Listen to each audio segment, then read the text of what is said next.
All right. Welcome back dito sa, well, been a while since we were last joined by the greatest PR guru in the country since his dad and his entire family and clan.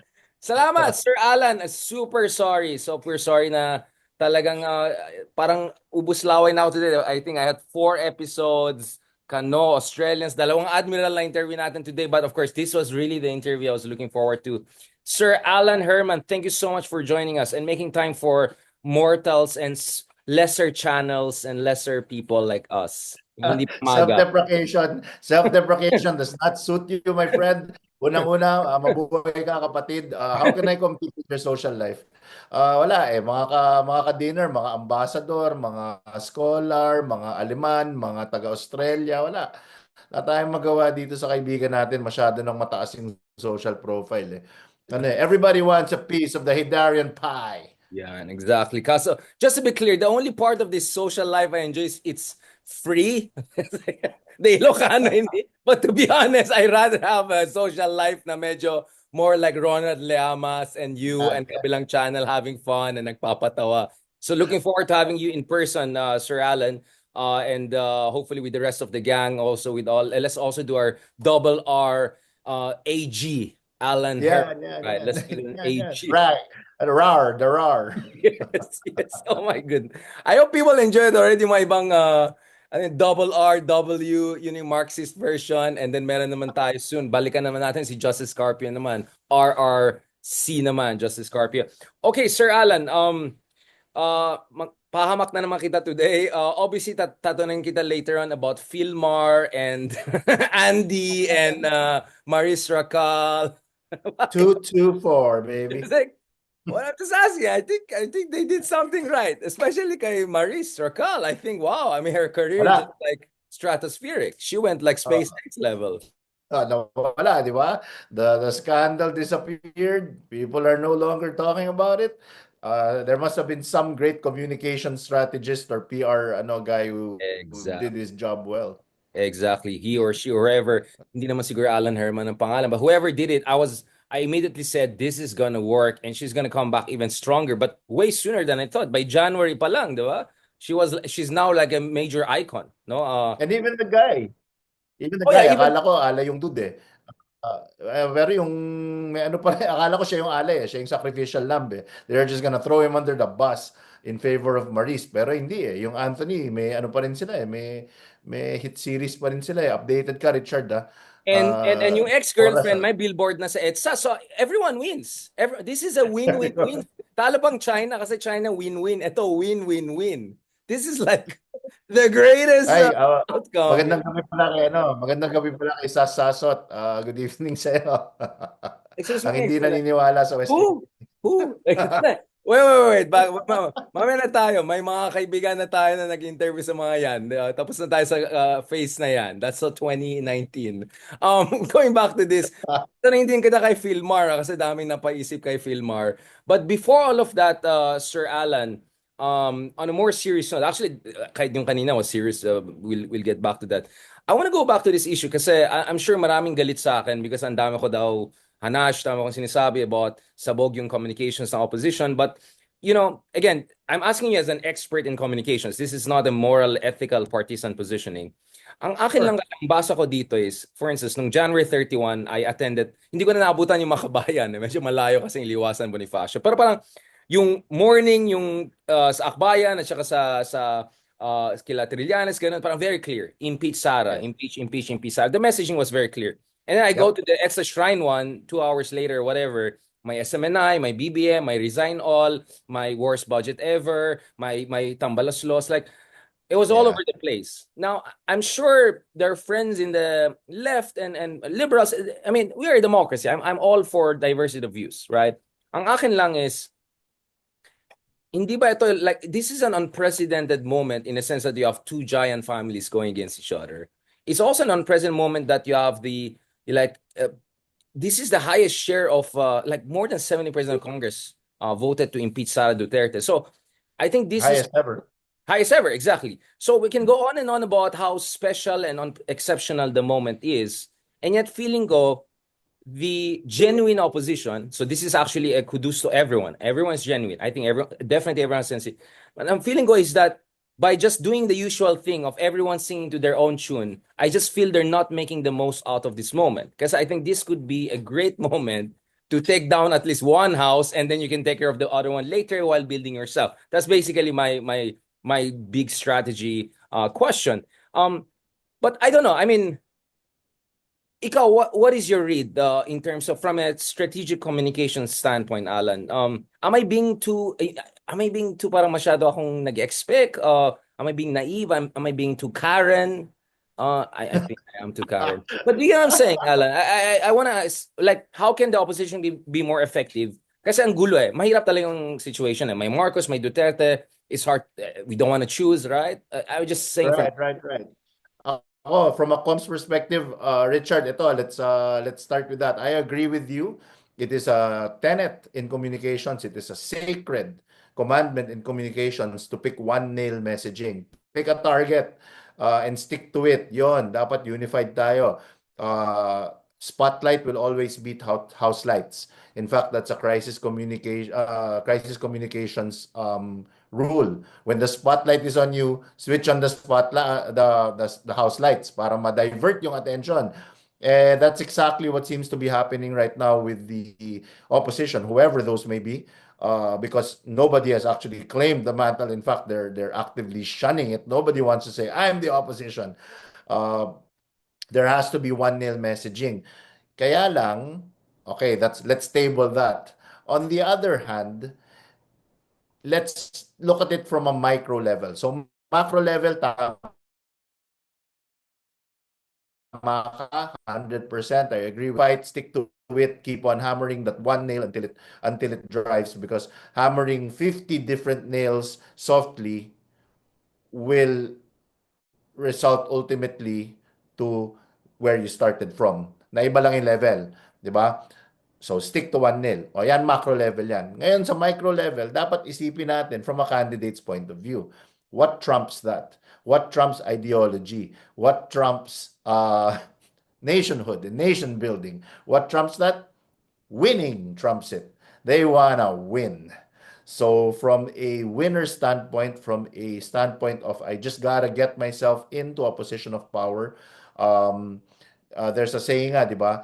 Manalo muna tayo. Manalo muna tayo bago tayo mag-institute ng mga changes. So that's politics of pragmatism. Sadly, to an idealist like you, brother, and to a lofty academic like you, ang sakit tanggapin ng politics of pragmatism. Pero it's the reality eh. Sometimes kailangan manalo muna tayo, umupo tayo, then we institute the strokes, then we get the gears into place. So that's another way of looking at it. See, I sounded like a politician myself. Hindi naman masyado ang answering you just akin. now. Ako naman, sabi nga ni Ronald, malasado din ako. So, ibig sabihin, I get the Machiavellian logic, pragmatism and all. Ako naman parang, for me, can't there be a middle point of principled pragmatism? Meaning, medyo clear ka sa red line and then the pink line and the rest, you can work around that. Do you get what I'm saying? Like, meron tayong guardrails, meron tayong baseline, but the rest is up for negotiation from a tactical or strategic standpoint even. Yun nga, kasi kaya nga, it's important if your branding is your transformative politician, right? If you're something new and different, you cannot be just another pragmatic politico, right? You have to show a level of principled pragmatism, right? So, Yep. in a sense, actually, I think it helps your branding if you're seen as different in terms of your pragmatism. So, like, let's spell it out, right? So, for instance, eto na. Sige. You need votes in Mindanao. Gets ko yan, right? You need votes in Mindanao. And siguro number 1 to 6 Senate, medyo malayo na sila, di ba? But from number 7, 8 to 12, this is really going to be tight, right? A few million or few even 100,000 could make the difference. So completely naintindihan ko ibang candidates, including liberal progressive candidates, with being a little bit careful about not hammering the impeach Sara message too far, right? We know, for instance, in Mindanao was the reason why Cynthia Villar topped the race. We know that perhaps one of the reasons Robin who topped the race was again Mindanao. I understand it. We solid north ang pinanggalingan namin. I understand the solid south effect. Ang akin lang is, yes, there's a risk element if you overdo it, but I think it's also always helpful to, because where I come from is there are people like, and some of them are candidates, like former Senator De Lima, who are risking their lives, right? Exposing the Duterte, Right. the Quadcom. Senator Trillanes is all out there. He's also a candidate. He's risking it Yep. all. Ang daming DDS sa Caloocan, to be honest, right? These Yeah. people are risking their lives and their re-election and all. So siguro ma-expect mo yung mga iba na medyo you would expect from the same camp or literally the same party to not like do it at the same level of 10 out of 10, but siguro 6 out of 10, 7 out of 10. Do you get what I'm saying? So Yeah, that's why you get yeah, with the flamed, pragmatism brother. That's argument, why you're but there getting has to be some alignment. flamed. Shouldn't there be like, That's why you're getting flamed, brother. Dahil dyan, di ba? Kaya ang daming galit sa'yo dahil dyan sa mga banat mong ganyan. I get it. Very, very, like, tama yung sinabi mo. Ang daming DDS sa Caloocan and Sentry is, wow, really making his stand very clear. But at the end of the day, like we said, brother, to what benefit is it if he falls on that sword? It's I don't want to use the word, but you know, it fires up, it inflames our passion and our hearts. But ultimately, hindi siya nanalo. Halimbawa, I'm not saying he's gonna lose. I'm not saying he's gonna lose, but he's risking, he's toying with it. And I know you're talking about Senator Bam Aquino, so out with it, brother. What's your gripe against yeah, Senator yeah. Bam? Okay, now with Senator Bam, in fairness, there's a reason why I didn't mention Bam per se because there's Naputol ka, Richard. Ako ba naputol o ikaw?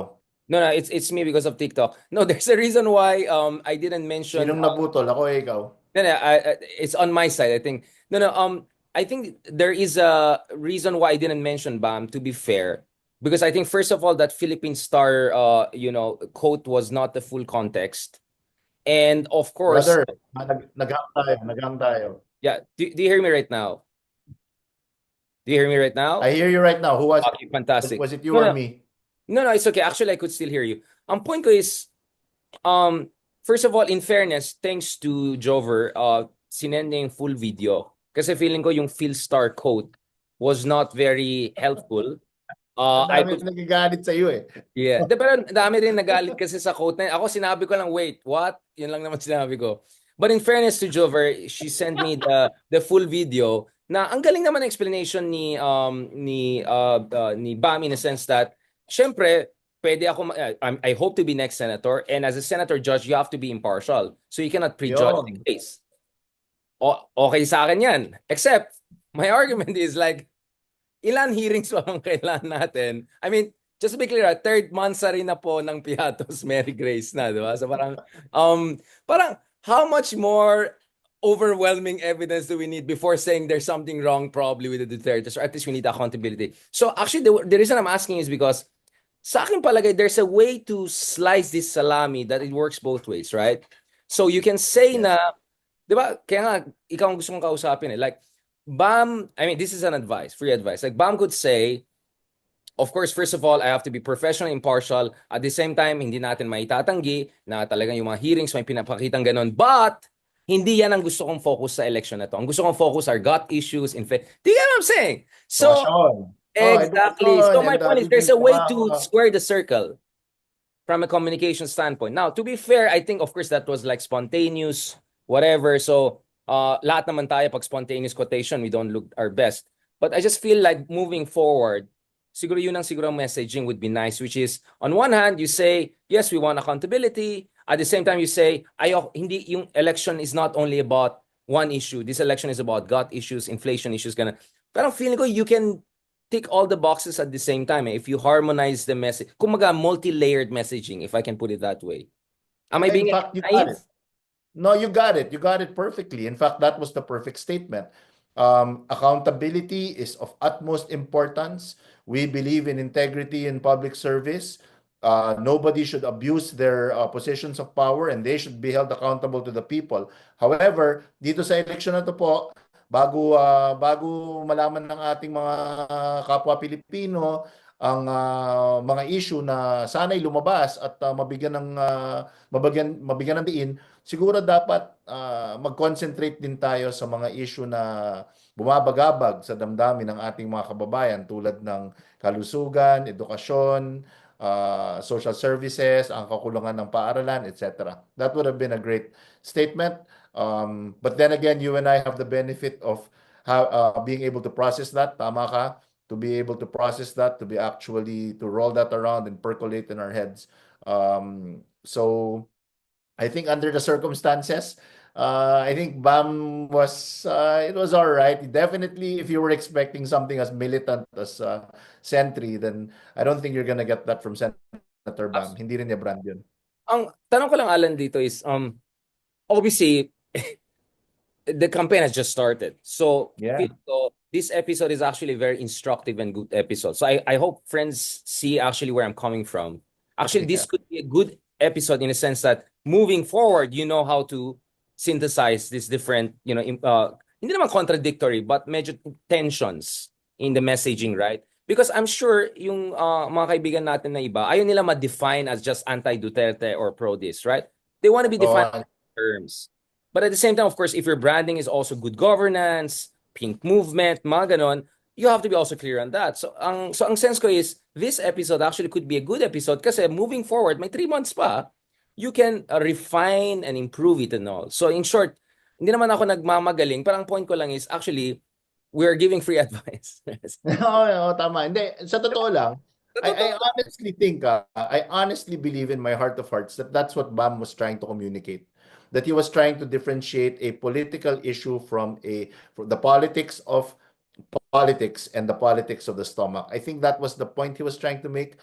I think he maybe could have phrased it better, but I think to be fair, I mean, at least I have the vantage point of knowing where his heart lies. I think that was the point he was trying to make. Na bago tayo mag-concentrate sa mga political issues that are potentially time-consuming and will distract us from current problems, I think in the next couple of months, dapat ang bigyan natin ng importansya at kahalagahan, unahin natin yung mga tinatawag nating health issues. 'Di ba? Health, education, livelihood, peace and order, social services. Ang akin kasi, Alan, is everyone is gonna promise everything, right? Maraming pagkain, Yeah. maraming... So you still have to stand out, right? So if your branding is good governance and reform, it's very important you're clear on the accountability question, right? Kaya nga sabi ko, unfair din yung Philippine Star yata yung quote na parang political lang to. I think that's why na-trigger. Yes. Yes. Ako naman, parang I came in like yung tough tito na parang, okay, gets ko na. So next time, ayusin natin na, ganun. Because Alan, again, the reason why I didn't mention Bam is because I also, like you, completely agree. His heart is in the right place. I think his mind is also in the right. He's a very smart guy, very, very smart guy. Ang akin lang is, this is not about Bam per se. I think in general, may problema ang genuine opposition. I think there's a tension between the Never Marcos camp and Never Duterte camp, right? Oh, for sure. For I think sure. that's Yeah. a real tension. I don't think so. Kumbaga, this is a free advice to some of our friends. Now, how can you reconcile these two camps at least within the genuine opposition, right?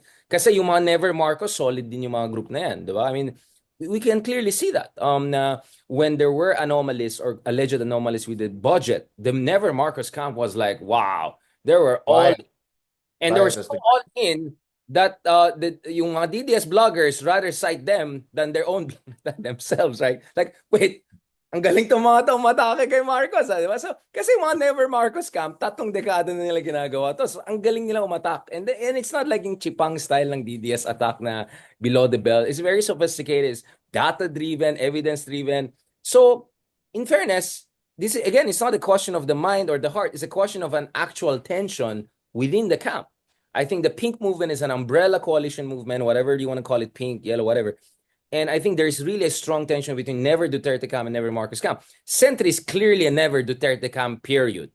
Yeah, Right? absolutely. Yeah. So it's a spectrum. And then I think like the Lima is more to the center whereby, hindi naman tayo naive kay BBM, pero Duterte, ano na to, di ba? So I'm gonna risk my life even exposing them, di ba? And then may mga malasado like me, Ronald Llamas, hindi naman siguro ikaw, na medyo yung para medyo gumaganon-ganon, medyo jiu-jitsu konti. So it's a spectrum, di ba? It's a spectrum. Ako naman parang I'm Trotsky, right? Neither nor, but Yeah. even if you're not gonna choose, it doesn't mean you're passive neutral. You still have to have an active intervention. Diba? So again, Alan, I have no disagreement whatsoever with you. I'm just saying I'm always optimistic that, so hindi ako idealist. I'm just always trying to think outside the box. How can I still square this circle? And at the same time, tanggapin natin, may mga tensions talaga. So you have to find a new synthesis around it, right?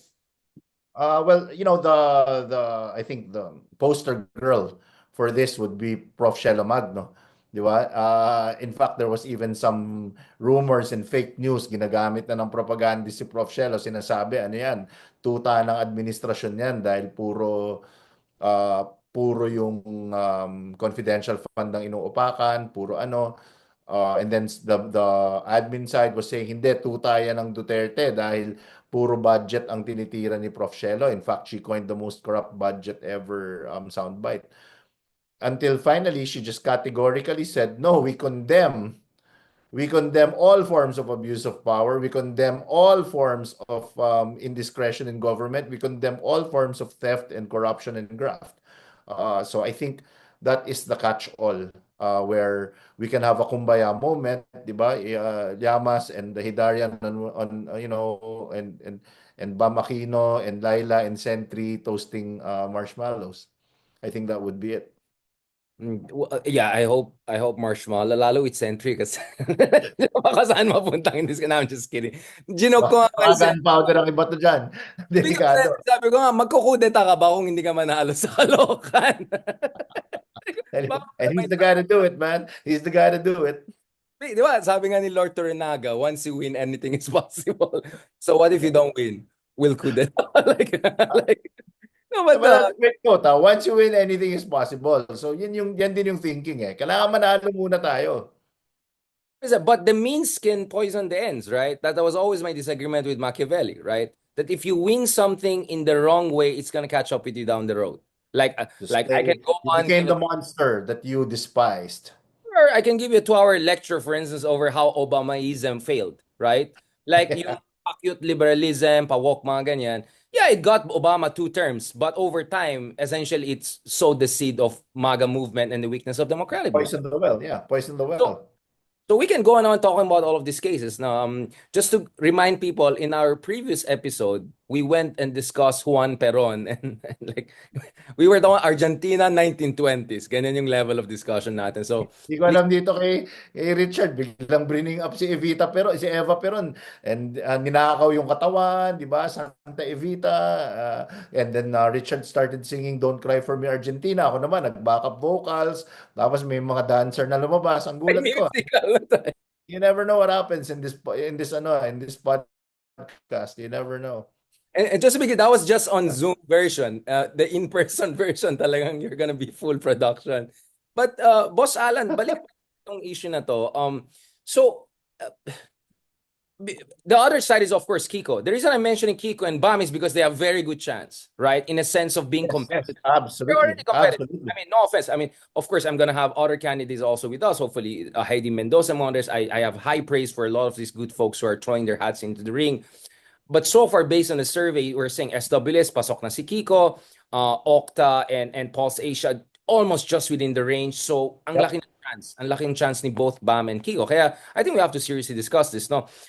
Kiko's case is interesting, right? Because talagang food, di ba? Talagang food security. And what is your read of Kiko so far? He seems to be doing very well, right? Like, He's doing very well.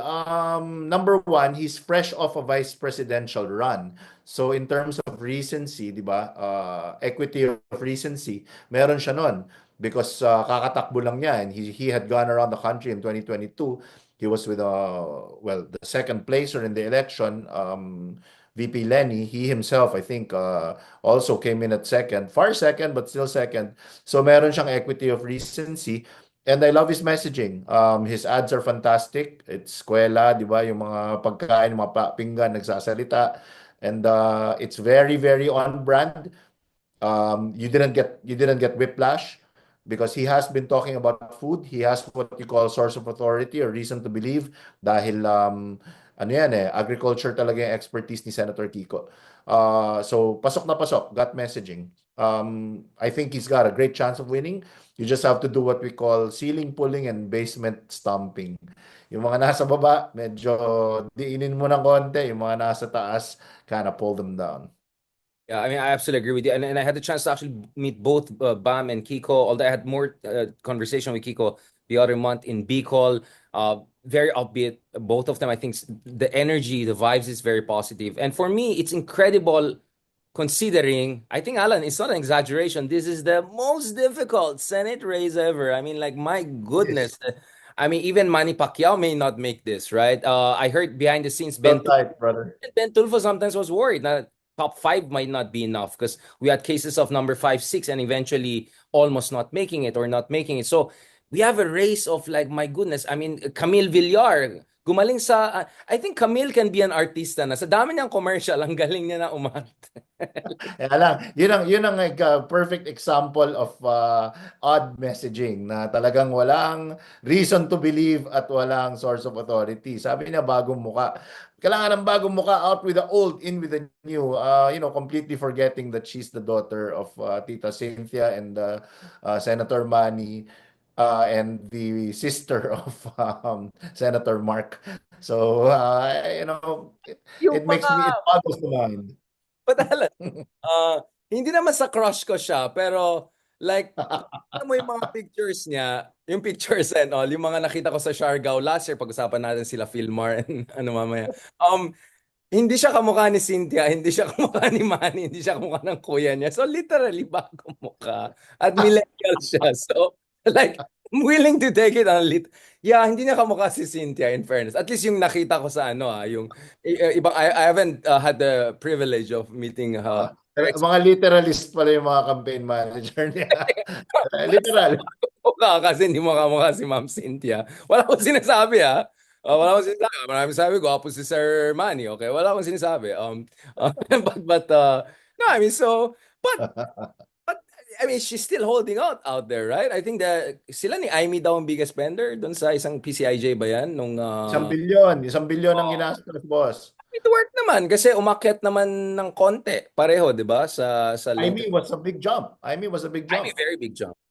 Oh, so yung sinasabi ni Ronald Llamas na namamangka sa dalawang ilog, ultimately sa lupa pupulutin. Yeah, I agree, but if you've got $1 billion to spend on ad spend, maybe you can boat your way along the middle all you want. May 1 billion ka eh. So, di ba? That is a game changer. Game change. Although in fairness, my read on the IME rise and Bato rise also in the latest surveys, nagko-consolidate na yung pro Duterte support. Kasi interestingly, from some internal surveys we got to know, things are moving in two different directions. Very interesting. So sa isang banda, umaakyat yung numero ng mga Pilipino na bukas sa pag-impeach ni Sara Duterte. So Yes. probably we're now at the 50% mark, no longer 41%. 41, oh, tumakyat. Habang lumalaki yung probabilidad or at least lumalaki yung popular support for potential impeachment of Sara in the next Congress, let's just be realistic about it. Mamaya na si microblading, si Cheese. We'll talk about Cheese. That's Taas how kilay. Tumataas ang kilay ko dyan sa ano, dyan sa mga nakakataas ang kilay. Richard. Malaking Oh. debate pa rin ang maintenance pa yan every 3 months or 6 months. But going back to this, na-distract talaga ako kay Cheese eh. Well lang, but going back to this, Sikip ng t-shirt doon. Ang sikip ng t-shirt doon. nasa na tayo? Nasabawan na ako. No, but for me, so what's happening is on one hand, naging mas delikado yung situation ni Sara. And the fact that more than 70% of Congress voted her out after million-strong peace rally by a major Yep. just shows actually they're much more vulnerable. I think Baste openly said a cornered beast can be aggressive. So they're already admitting it that they're cornered. And then on the other hand, because precisely there's a fear na papunta sa exciting part, nagko-consolidate yung DDS support. And let's be honest, I think Imy's positioning is hindi dalawang bangko or dalawang ilog or whatever. She's clearly team Duterte, right? She made it clear she'll fight tooth and nail. So I think Amy is picking up that DDS consolidation. And Bongo is number two. Very strong, very strong. He might even Yep. so it's incredible that Yun talaga tama, cornered beast. So what's happening is it's a fight for survival, desperation. That's why honestly, in fact, I wanted to ask you that, brother. I really did want to ask you that. Alam mo, nagtataka ako sa mga DDS who are protesting the calls of people like Richard Heydarian who are saying forthwith, kailangan ngayon na yan. Anong pagkakaintindi ninyo sa word na forthwith? Justice delayed is justice denied. Kailangan mag-trial na tayo ngayon. At yung mga DDS galit na galit. You know, that really boggles my mind because honestly, if you analyze it, their best chance is to have a trial now, man. If the impeachment They can kill happens it now, now. Yeah, they can yeah. terminate it and it's over. So And actually, VP has a shot at it. VP might get that eight. So I don't know why the DDS, or at least a lot of them, seem to be against holding an impeachment trial immediately. I think their best shot, if you look at the numbers, is to do it now. Makakwit pa yan. Tapos vindication moment yon. My gosh. VP ISD straight to the palace. that's a very good point. Maybe bukas mag-meet kami ni Ronald, titignan ko yung Narcos diagram. Like, do we have the numbers here? Yung mga ganun. Nandun ka yata eh. No, Si but Gretchen no, si Gretchen no, nasali dyan eh. Sa, sa, exactly. Yung iba ni sa John Matrix. sa Matrix. Ito yung Matrix ng Senate vote, no? So obviously Robin Hood nandun sa kabila, si Bato. No, but speaking of this, actually it's interesting. So I want to be fair to Cheese because I've been giving him a lot of, microblading. I don't go to the internet often, but when I do, Oh, I browse. but dude, pare, grabe yung microblading na yan. I had a very intense debate. Kasi syempre natural yun sa akin. Intense debate with Percy Sendanya. So, 3 months pa or every 6 months? See you in June ba? No, but in fairness, I think first of all, let's talk about Cheese, no? Because Cheese, I won't be surprised he will run for president in 2028. Baka VP Or at muna. least VP, right? Uh, Basta higher office. mm, And he actually had the highest approval rating dun sa isang survey. I think it was Pulse Asia last quarter. He was yes. 56%, right? So if you're Cheese, the fact that you're Senate President, the number one priority you want is to make sure na walang conflict of interest, right? Because you are at least top two candidate to be the next vice president, if my impeaching vice president. Our Yes. constitution is not as clear as America in terms of succession. So actually the speaker has a outside chance. But so if I'm Outside, really? Outside? I think he's on. If VP gets impeached, I think that's a lock. But anyway, but if you're 1% in surveys now, that might raise more eyebrows, including non-microbladed eyebrows. microbladed or otherwise, bushy or Fucking microbladed. Mr. 1% naging vice president. So, and I'm just saying, in fairness naman, I think, for instance, some were saying one reason why is because I advocated for it for Babe Romualdez to be our foreign secretary back in the day. Some said hindi kasi baka it might sound like nepotism or whatever. Anyway, your perspective is very interesting because your perspective is actually Cheese may have done the good side favor by making sure na hindi ito ma-terminate now. Because, best case scenario is a battle of between wait until June or wait until next year kung ma-terminate July one. pa nga eh. Actually, Sinasabi never July. yun. Yeah, actually, Oo. it's between 4 or 5 months and never, to be realistic Yep. about it, right? Yep. So, in a sense, I see your point. But the counter argument that I think Sentry, even Ronald has been making is that, but what is your assurance that after election, you have anything on the senators? You get what I'm saying? Because the Yeah. argument here is, if BBM really got the quote-unquote good Machiavelli in him, as my former professor Clarita Carlos, I think, said something like that. If he has the good Machiavelli in him, he can get it done now. And if he doesn't have it in him, what's his assurance that you'll get it done later? Once panalo na yung mga candidates and they're already looking at 2028. Do you get what I'm saying? So there are I sure do. I So- sure do. all of these scenarios ay may butas eh. All of these scenarios may butas. So I think for Cheese, it really makes sense to just kick the can down the road because See Switzerland. Yeah, absolutely. absolutely. That's the optimal strategy for Senator Cheese. Yep, wala ako dyan. We are Switzerland. We're on break. Let the legal minds discuss it. That's it. That's the best thing to do right now. Yeah, because constitutionally speaking, you can argue it both ways, right? To be fair. Again, so hindi naman ako bumabawi masyado kay Cheese. But let's speak about Cheese kasi interesting. From my reading, Hart was really helpful dun sa campaign niya sa Senate. Kasi I think at some point medyo alanganin na siya eh. Because his loss was very bad in 2016. He went like 40% to like 4%. Complete collapse. Medyo similar sila ni Isko Moreno, to be honest, right? Yung Absolutely, yeah. Best analogy. Karos effect. Icarus effect, essentially, both of them, Ah, right? Young, charismatic, and then like going back to this, um, so many would say that actually Hart was very helpful yung vlogs niya because it showed a much more spontaneous side and all. At the same time, well, I mean, how should I, baka spit it mapahama. out, man.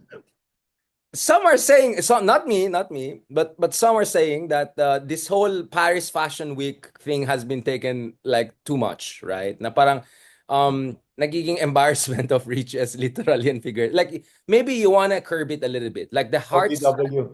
ng elections, pero mag-chill ka na, especially now na you're doing well, you're Senate President already, you're within the striking distance. If ever impeachment happens, you're already the most popular in some of the surveys or at least majority. So hindi ba medyo alanganin yung kasi I know in Chi's mind I want to be like Macron and cool, right? Kasi like Macron is effectively like the model for Ublo and Bell and Rose, right? I'm sorry, I'm sounding a little bit conyotic, but that's Macron's positioning, right? Meron pa siya mga Correct. picture na nakalabas yung chester niya, yung mga ganun. So Macron is essentially like that young, technocratic, charismatic. Rockstar. Yeah, he is essentially that branding, right? So parang if I'm cheese, medyo mangarap ako baka I can pull off my own Macron here. Pero With my bejeweled ears and my exactly. perfectly drawn eyebrows and Yeah, my nice tucked shirts. hairline, like and then like nice fashion, yung fashion na nakaganon. Pero parang yung caption parang ayaw ni Senate, yung picture, yung parang Tanning reluctant bed. moment. Tanning bed. Nasa tanning bed. Well, to your Afraid point, of that. You think it's over? You think it might still work? Because you never know, right? well, we rely on the data, and the data shows that it's still working because Heart is aspirational. She enjoys the same mood and Sorry, Pita. temperament. You say she's sorry, Pita. Like, Aspirational si Heart. Alam mo, parehong-pareho yung phenomenon ni Heart with Small Loud eh. Because she's seen as the ultra glamour, ultra fashion, ultra rich, yet still approachable, yet still somehow she's what is the mathematical term for it? Asymptotic. You can get close. You but can it get doesn't hit close. the bottom. You can Yeah. get Galing, so galing. yun yung ano kay Heart eh. So it's working well. So no need to dial down. Alan, I want to ask you about this kasi yun ang parating kong advice na hindi mag-work yung mga natutulog sa bus station. Yan naman. Yeah, you get what I'm saying. Ayan, ano Aspiration naman. is Pinoy. And Imelda got it 50, 60 years ago. She got it. That Pinoys are aspiration. Latinos are very similar. I sense with some of the cultures. Aspirational actually sells, works, but not all the time, right? I mean, no offense. All the time. Works as well uh, with Jinky as with Heart. And the yeah, kaya nga I'm really sorry sa baon na ako. Has been long. No, ang point ko is like small laude, mayaman talaga sila. And I think Mayaman matagal talaga silang siya. mayaman. Hindi ito nouveau rich, right? Uh, Oo. mayaman yung family, right? But Mayaman yung family. parang relatable, parang weird, right? And then yung iba na new rich na dapat parang do you get what I'm saying? There's some so it means there's something they're doing right. Na this is not just aspiration dahil fashion sila, right? Yes. There's an authenticity there in Small, Loud, and Heart na maybe others are not replicating well. What is your You, read there? you know who you throw into the mix? Mariel Rodriguez. Absolutely, definitively, data will support that her live selling was instrumental in catapulting Senator Robin to the number one spot. A strategy done by a dear friend of mine who, when she told me, she said, wala kaming masyadong mabibuild up kay Senator Robin eh. Ang daming arrows against him. So magla-live selling na lang kami ni Mariel. I thought it was, wow, what a completely pedestrian way to go about it, but highly effective. Ayan, nanalo nga. So what is the balance? Pag meron kang, you have to be conscious of the purpose, the why you're doing it. Why are you doing it is to humanize. You're showing a human element, Ability, approachable. human element, not just to show the bling for the sake of the bling. it's showing that, ang ganda-ganda naman ito, and then there's that interaction between heart and cheese. Sometimes they're playful, sometimes they're arguing, sometimes they're discussing what they're eating, pero syempre Versace yung mga plato nila, ganyan, Hermes yung cup, ganyan. Pero yun di ba? Ganda-ganda ng kilay, naka-microblade, may 2 karat sa tenga, pero it humanizes. It's bling not for the sake of bling. But that's interesting, right? So essentially, we have three models. The jinky one, which kind of doesn't work. The heart one, which is interesting because hindi siya new rich talaga. Mayaman na family siya galing. But it works. Small, loud, the same. And then you have the Inday Sara version, which also used to work and probably still works, right? I don't know if you have watched Inday Sara's TikToks videos. Nakakatuwa yung parang, I mean, of course it's Bisaya, but yung mga, alam mo yung mga fake LV na pampalinis sa kitchen. Die! LV! Die! Yes, I have. Money and Co. yung box ng ano niya, yung parang lunch Yep. box. Nakakatawa siya in fairness. So this is like, it's a different kind It of humanizes her. it's an interesting one, right? It's Yeah. very interesting. And the fact that she's mestiza, right? She's Zimmerman and like, right? So you have different models of there's a kind of a bling that comes off right, right? Even if Right. it's radically different. And there's a kind of bling that comes off as ostentatious display of wealth. 'Di ba? So that balance is very key in how you approach it. As in anything, 'di ba? As in anything. Some people will get away with tight jeans, some people won't. I guess it's the same thing, 'di ba? It depends. Okay, yan na naman. Sabaw na ako. I'm very careful, Alan, kasi baka mamaya madulas na. Makancel ka eh. Ma-MTRCB tayo. Well, already canceled na tayo sa mga ibang friends. Ang concern ko ngayon, MTRCB. Kaya pag si Sir Ronald, wow, wait, ganun ako sa... Nag-level up ka na. Nag-level up ka na. Oo, MTRCB na inaabangan mo ngayon. kasi legit tayo, legit tayo. No, but last point, I know you're tired. I'm sorry, mahabang araw yan. But um, moving forward, first of all, I want to talk about BAM because the other day I did this long discussion about the case of Rahul Gandhi in India is really amazing. Because if you look at Rahul Gandhi, clean shave, parang kuya siya ni Mateo. Yung Yeah. asawa ni Sar. He's a Sarah, yeah. Italian too. And I remember 10 years ago, 5 years ago, when I would go to Delhi, my Indian friends would make fun. Oh, it's that guy is hopeless. Like yung mga jokes kay Mar Rojas, wala yan. Times 10 yan. Yung parang naka-Ferrari, Italian girlfriends, tambay sa cafe in front of Italian embassy. Sobrang out of touch, deracinated, Ivy League graduate, yung accent niya, not indigenous. And then you're up against Narendra Modi, my God, the OG of populism. Yeah, Yep, like big absolutely. 40 million members. Like, and then the guy just completely like rebranded. Like, whoa, man, he put beard, look like Guro, nag-motorcycle diaries, Jimmy Tarok, tapos pumunta sa liblib na lugar. Boom, it worked. He's suddenly this Bumenta. powerful. Bumenta. And now he's a front runner to be the next prime minister. So I was said, I told this on the record to Bam. Maybe you want to do that because one of the things that Rahul Gandhi did was to remind yung mga tao yung sakripisyo ng pamilya na. Sabi niya, alam ko, pagod kayo sa Congress Party, ang tagal na namin dito, ay, masawang-sawa na, you want to change. Pero ano nakuha niya sa change? Di ba parang nabudol kaya kay Modi? Di ba Yes. And then, hindi kami perfecto, maraming mali yung pamilya namin, but my grandmother sacrificed her life, assassinated. My father, this and that. So you also, in a very, in a very emotional, sentimental way, reminded them na, I mean, for everything you can say about my family, nagsakripisyo rin naman kami. Hindi kami perfecto, ganun. So yung listening tour niya with the whole Bollywood drama, it worked. It really, really worked. So for me, parang, for me, he's like the OG of a successful Conyo story, right? Like if you're a Conyo, like he's like forget about Macron. Like for me, Rahul Gandhi is the OG of Conyos. Like he's such a successful rebranding, redemptive arc even case. So do you think BAM maybe could also move in that direction? And of course, it's not it's you can say it's orange and apples, whatever. But Aquinos are essentially our Nehru Gandhi version, right? And BAM looks very much like Ninoy, or at least yung branding. And I think BAM is trying to rebrand to, di ba? Pumayat siya, medyo Pumayat, siya oh. Jollibee, right? Medyo ano na siya. Medyo Gen Z na siya, di ba? Now, what do you think about that, on that rebranding part? What are the things he has to work on? Kasi I want to ask this, do you think the Lenny factor will be the decisive factor? Because Lenny is just beginning to really come all out and say, bawi naman ako kay Bam kasi dalawang campaign he took care of me and I almost won both, right? Um, Yep. so do you think the Lenny factor could be that final push and I'm glad that he's wearing pink na kasi panindigan mo na yan. Tuloy-tuloy mo yung pink na yan. Sayang kasi may foundation na yan eh. What do you think about that, Alan? Am I being a little bit all over the place here or do you think No, there no, no, no, no. Very clear. yeah. In fact, this is how I'll start.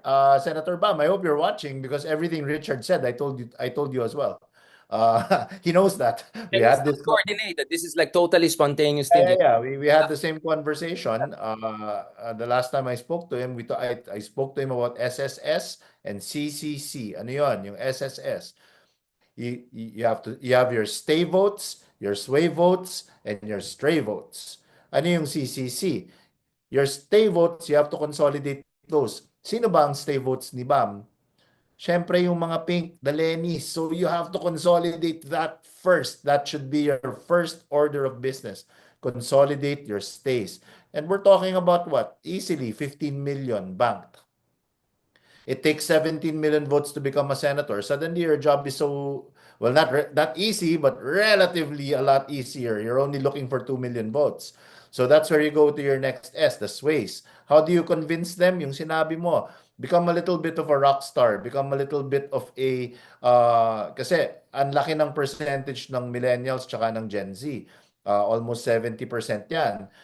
So ano yung ginagawa ni Senator Bam na tama ngayon? He's now the patron saint of gamers. He's very active in the gaming scene. I saw his dog. Yeah. Diba, nagpapa-tournament siya. He's more approachable, nagpapayat.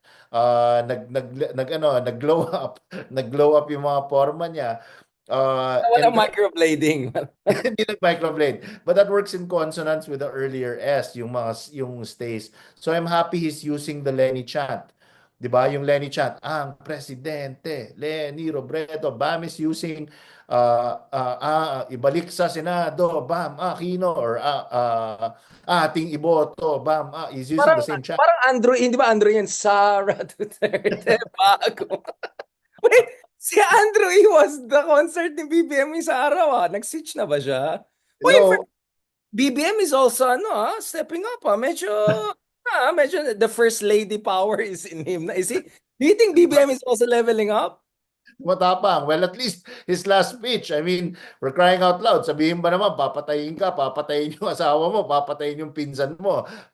Brother, if that doesn't rile you up and light a fire under your butt, I don't know what will, di ba? So medyo tumatapang. Medyo tumatapang na yung ano. Medyo may anghang na. There's a little silly in the silly. So, that formula absolutely going back to the stay, sway, and stray votes. You have to consolidate, you have to convince, and then yung mga stray, you have to control. So these are the people who will never vote for you anyway, who will just do nothing but take pot shots at you. So you have to control that. So maybe Senator Bam should just focus on that formula because it's a tried and tested winning formula. I thought Bash Haydarian for criticism. I'm just kidding. No, no, no. Okay, last point. My future ba si Philmar sa showbiz? Kasi we started this discussion with how it was a win-win-win situation dun sa isang was it November drama or October calendar team?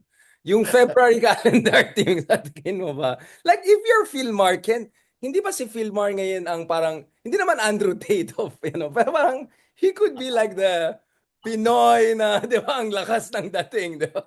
Like, Okay, ito ang problema. Ang market ni Philmar, hindi Pinoy. Alam mo, Richard Darian, pag ikaw pumunta ka sa Siargao, olats ka doon. Wala ka doon. Wala. Nobody will even take a sorry, second look at you. nag-Siargao na ako at guess what? Yung babae na yan, nagka-encounter yung kaibigan natin dyan, Karen talaga daw siya. But anyways, yeah. But wala naman ako masabi dyan. Hindi, dahil ano tisoy ka di ba? Mas Ano lahat nandun, Espanyol, mga foreigners. Yeah, you're right. wala. Hindi ako exotic doon, no?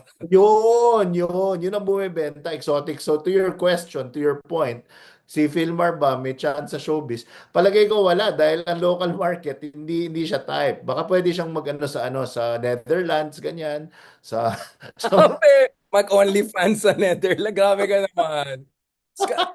Is yata yung babae, di ba? So baka Scandinavia talaga market niya. Yeah, oh.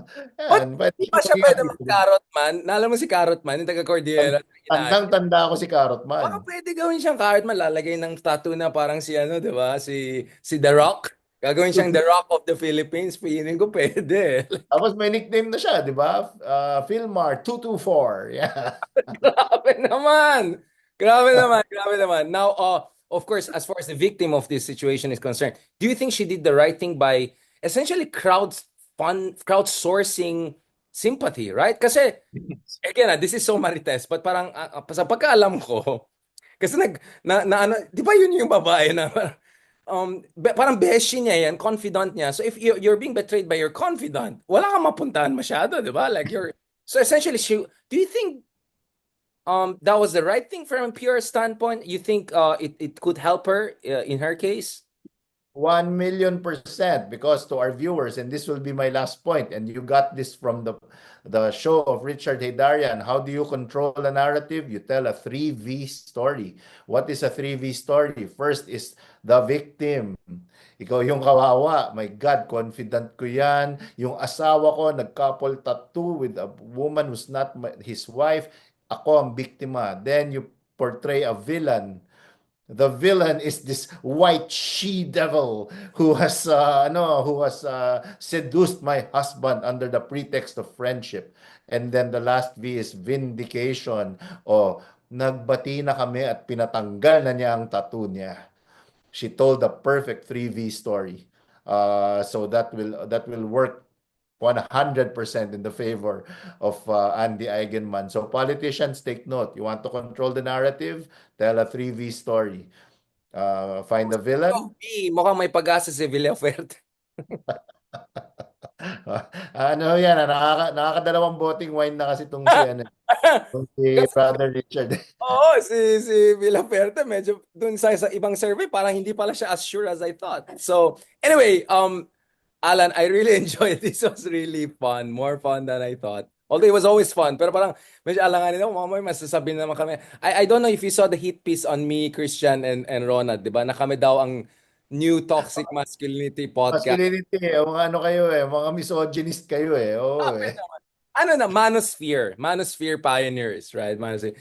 But thank you so much, Alan, for not putting myself and yourself in trouble more than we are in right now. And sana naman, sila Sir Bam, yung mga kaibigan natin, huwag kayong magalit. Ano lang yan? Ano yan? Hindi naman Carino Brutal, no? Medyo ano naman, milder than Carino Brutal. Thank you, Pag-usapan Alan. na. Forward to in person para we can do finally our Peron production with Sir Ronald Llamas. Let's set it up. Salamat, sir. Is there anything that people in particular have to check in terms of your latest, I don't want to say latest work kasi alam ko si, no, like, okay. No, I mean, you said it open, like the QC mayor is one of your greatest Yes, achievements, and she's doing very well. I mean it in a very much. way and also mind way. In fact, That's congratulations. all. That's all her. That's all her. And I don't think anybody will challenge her anymore. Well, she's on her last term. Tignan natin kung saan tatalon si Mayor Joy. And Sir Alan, of course, you also have a show with Ronald. You want to promote it? I know parati ka rin nasa kabilang channel ng podcast, pero nasa kabilang channel ka rin sa TV. Maybe you want to promote it to our friends. How can they catch you? Alam ko, very active ka all over the place ka ngayon in a good way. But how can people get to know more about your works and your ideas and all, aside from on this, the greatest podcast, political podcast? Well, the catch-all way to do that sa ating mga taga-panood at taga-pagkinig, just Google Alan German. That's a single L, ALANGERMAN, or not Google, but just type it on YouTube. I don't know, for some reason nakakabola tayo tuwing eleksyon. Madalas tayong lumabas sa interviews on all the networks, and I do share some nuggets of wisdom from time to time. Of course, following and being enlightened by great pillars and giants like Richard Heydarian. We stand on the shoulders of giants. Right, right. Before I say something more dangerous, all I can, how can people reach you? Yung mga parang biglang marami, ay, parang kailangan ko yata si Alan. May problema ako sa kapitbahay ko, sa kabit ko. How can people reach you? Meron ka bang website where they can, para may isumbong mo sa Tulfo, meron ka bang website na gano'n, na parang isumbong mo kay Alan, tulungan ka ni Alan, parang Dr. Alam Love. mo, That is the most you know what, you sound like my audience plant saying that eh. Kasi alam mo meron tayong kasabihan, 'di ba? Never trust a thin chef dahil ibig sabihin hindi masarap yung niluluto niyan. Never trust a poor lawyer dahil ibig Actually, sabihin Bourdain was feed, God bless his soul. I mean, like, you know what I'm saying? never trust a poor lawyer dahil ibig sabihin walang pinapanalo. And never trust the PR guy that always talks about himself. So would you believe our company, we have no website, we have no socials, I don't even have a calling card. I don't give away my I don't join trade shows. If you land on my desk or if you have an audience with me, that means someone who knew someone who knew someone pointed you to the best. That is I. Kapal eh, no? No, no, actually, I definitely do not trust it because it sounds very suspicious. Like, is this like a KGB operation, right? Restaurants in New York, dalawa lang tao sa loob watching Tom and Jerry, tapos Russian restaurant. Pagpasok ko, no, no, no, we're closed, we're closed. Like, yung mga, like, we're full. You parang, you immediately, U-turn, buddy. that's Call a a cab. Get the hell back to Dodge if that happens. But Richard Darian can hook you up with me yes. kung may nangangailangan. Philmar, Maris, kahit sino mga gusto nila mag-level up ng showbiz nila, I'm more than happy to be the middleman here. At of course, we'll have a very reasonable cut. As far as They don't call you the commissioner for nothing. Ilocano talaga tilde yan.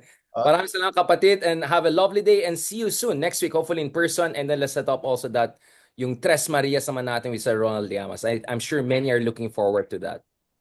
My brother, it's always a pleasure and keep on fighting the good fight, kapatid. More power to you, your work and your channel and don't mind them trolls, brother. Every dog has his day. Mabuhay ka, Richard, at sa lahat ng ating mga fans at sa lahat ng tagapagkinig at tagapagnood. Thank you very Salamat. much. Salamat and salamat din kay Senator Baham and hi po Sir Kiko. Kay magalit. Thank you very much. Talk to you soon.